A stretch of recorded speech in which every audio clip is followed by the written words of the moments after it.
তারা নিজেরা নিজেদের পকেটে ঢুকিয়ে নিজেরা প্রত্যেকে বড়লোক হয়েছে, আর আমাদের জনগণকে সব সময় তারা তাদেরকে ধোঁকা দিয়েছে এবং তাদেরকে সব সময় সরকারের সকল সুযোগ সুবিধা থেকে তারা বঞ্চিত করে এসেছে। সুতরাং সম্মানিত উপস্থিতি, এর হাত থেকে আমাদের বাঁচার জন্য এই 54 বছর পর আমাদেরকে একটি ঐতিহাসিক সুযোগ আমাদের সামনে এসেছে। সেই সুযোগটি হচ্ছে আমরা যে 12টি নির্বাচন পেয়েছি, এই নির্বাচন আর বাংলাদেশে আমরা হতে দেব না। এইভাবে আর বাংলাদেশে কোনো নির্বাচন হবে না। আগামীর বাংলাদেশের নির্বাচন 2026 সালের ফেব্রুয়ারি মাসের 12 তারিখ যে নির্বাচনের তফসিল ঘোষণা করা হয়েছে, সেই নির্বাচন হবে বাংলাদেশের ইতিহাসে একটি ঐতিহাসিক, সুষ্ঠু, নিরপেক্ষ এবং সুন্দর নির্বাচন।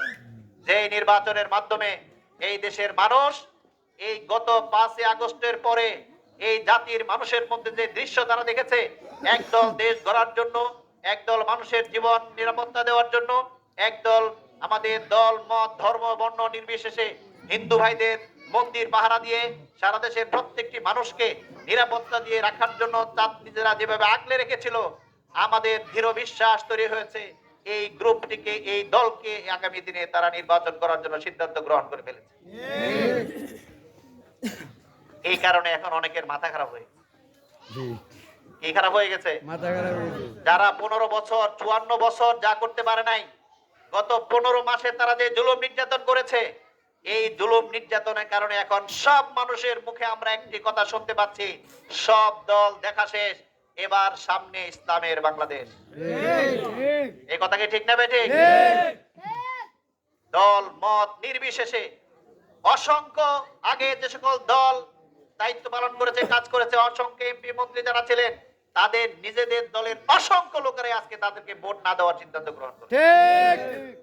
কারণ তারা একটি সুন্দর বাংলাদেশ চায়, তারা একটি স্বস্তির সমাজ চায়, তারা মিলেমিশে থাকতে চায়, তারা কোনো মারামারি কাটাকাটি, একজন আরেকজনের জমি দখল করবে, বাড়ি দখল করবে, আরেকজনের উপরে রাজনৈতিক কারণে জুলুম করবে, নির্যাতন করবে, এই পরিবেশ আর বাংলাদেশের মানুষ দেখতে চায়।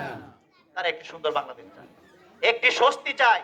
গত 54 বছরে যে স্বস্তি অর্জন করতে পারেনি, আগামী নির্বাচনে স্বস্তির জন্য তারা যেই দলগুলো ইতিমধ্যে দায়িত্ব পালন করেছে, রাষ্ট্র ক্ষমতায় গিয়েছে, এই দলগুলোকে তারা ঘৃণা ভরে প্রত্যাখ্যান করে আগামী দিনে ইসলামকে সুশাসনের জন্য, ন্যায় বিচারের জন্য, ইনসাফ কায়েমের জন্য একমাত্র ইসলামী দলগুলি যোগ্য এবং সক্ষম, তাদেরকে রাষ্ট্র ক্ষমতায় দেওয়ার জন্য তারা সিদ্ধান্ত গ্রহণ করেছে বলে আমরা মনে করি। সুতরাং সেই নির্বাচনে আমরা আশা করি অত্যন্ত সুষ্ঠু, নিরপেক্ষ নির্বাচন হবে। আমরা আশা করি, যেহেতু নির্বাচন কমিশন ইতিমধ্যেই তফসিল ঘোষণা করেছে, এই তফসিল ঘোষণা অনুযায়ী, ঘোষিত তফসিল অনুযায়ী নির্বাচনকে সুষ্ঠুভাবে বাস্তবায়ন করার জন্য যে কাজগুলো বাকি আছে, সেই কাজগুলো অতি সত্বর নির্বাচন কমিশনকে করতে হবে, সরকারকে করতে হবে।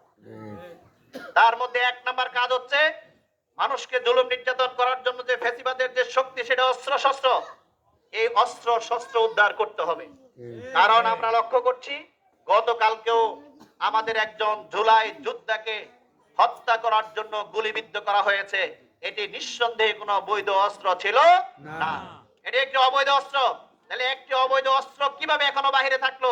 একটি অবৈধ অস্ত্র দিয়ে কিভাবে একজন জুলাই যোদ্ধাকে, যিনি একটি নির্বাচনের সামনে নির্বাচনে অংশগ্রহণ করার জন্য একটি আসন থেকে যিনি নির্বাচন করার সিদ্ধান্ত নিয়েছেন, এমন একজন ব্যক্তিকে কিভাবে সন্ত্রাসীরা দিনে দুপুরে প্রকাশ্য দিবালোকে হত্যার জন্য, তার জন্য গুলি করতে পারে?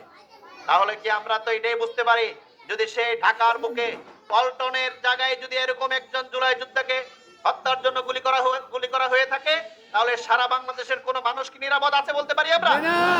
নাই। সুতরাং অতি সত্বর সারা বাংলাদেশের সকল জায়গা থেকে অবৈধ যত ধরনের অস্ত্র শস্ত্র আছে, মানুষের ক্ষতিকারক যত যা কিছু আছে, সবকিছুকে দ্রুততম সময়ের মধ্যে উদ্ধার করে, অস্ত্র মুক্ত করে, অবৈধ অস্ত্র মুক্ত করে দেশকে আগামী সুন্দর নির্বাচনের জন্য প্রস্তুত করতে হবে।